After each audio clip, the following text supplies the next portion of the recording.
D'où vient l'eau du robinet?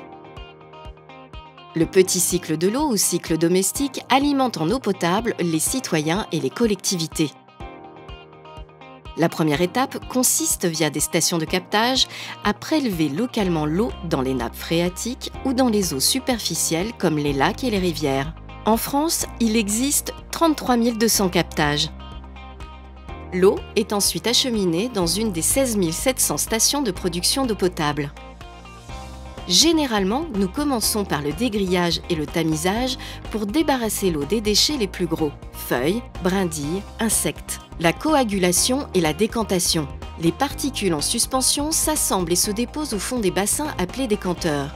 Ces étapes éliminent jusqu'à 90% des microdéchets. L'eau continue son chemin à travers une couche de sable qui retient les dernières particules visibles. C'est la filtration sur sable. Une fois filtrée, l'eau part dans un bassin fermé contenant des bulles d'ozone pour être désinfectée. C'est l'ozonation. L'eau passe ensuite au travers d'une couche de charbon qui retient les éventuels pesticides et les résidus de matières organiques. C'est la filtration sur charbon.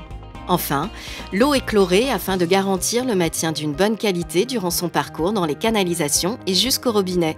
En France, l'eau potable est stockée puis distribuée grâce à 900 000 km de canalisation pour des usages domestiques, industriels ou agricoles. L'eau est une ressource naturelle précieuse et épuisable. Préservons-la.